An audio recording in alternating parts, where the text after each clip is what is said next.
ये फैसला लिया गया है कि प्रधानमंत्री गरीब कल्याण अन्न योजना का विस्तार अब दिवाली और छठ पूजा तक यानी नवंबर महीने के आखिर तक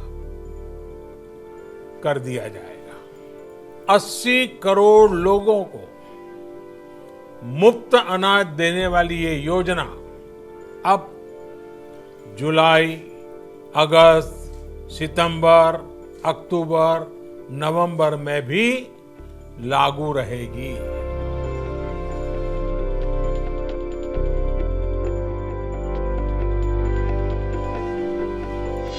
नमस्कार, मैं हूं इंद्र मोहन। नवंबर तक पीएम मोदी ने प्रधानमंत्री गरीब कल्याण योजना के तहत देश की 80 करोड़ जनता को अनाज देने का वादा किया।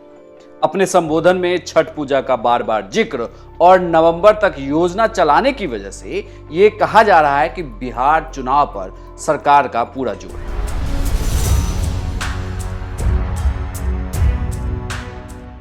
इस वीडियो के जरिए हम आपको बताएंगे कि सरकार के पास कितना अनाज है और अगर वो इस योजना को लंबे समय तक चलाए तो किस राज्य को कितना फायदा होगा।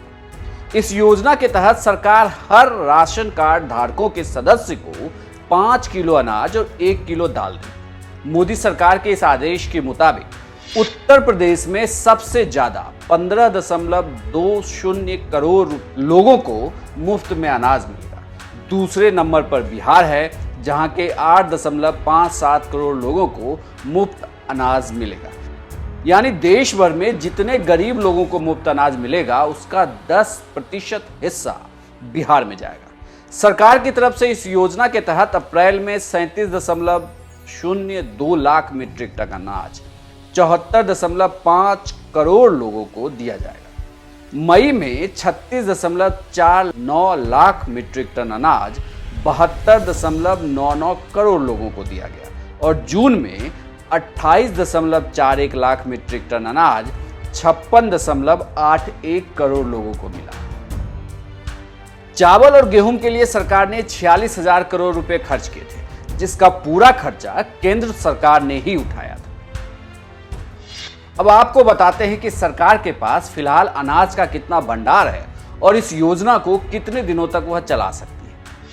फूड कॉरपोरेशन ऑफ इंडिया की मौजूदा वेबसाइट पर अगर आप जाएं तो डेटा के मुताबिक जून तक सरकार के पास 832.69 लाख मीट्रिक टन अनाज है। इसमें से 274.44 लाख मीट्रिक टन चावल और 558.25 लाख मीट्रिक टन गेहूं। चावल और गेहूं के अलावा 18 जून तक 8.76 लाख मीट्रिक टन दालें भी स्टॉक में थी। सरकार के मुताबिक नेशनल फूड सिक्योरिटी एक्ट यानी NFSA और दूसरी योजनाओं के तहत हर महीने करीब 55 लाख मीट्रिक टन अनाज की जरूरत होती है। इस हिसाब से जून 2020 तक सरकार के पास जितना स्टॉक अनाज का है उससे वो अगले 15 महीनों तक गरीबों में अनाज बांट सकती है। यानी भारत सरकार अगले 15 महीने तक देश के गरीब लोगों का पेट भर सकती है।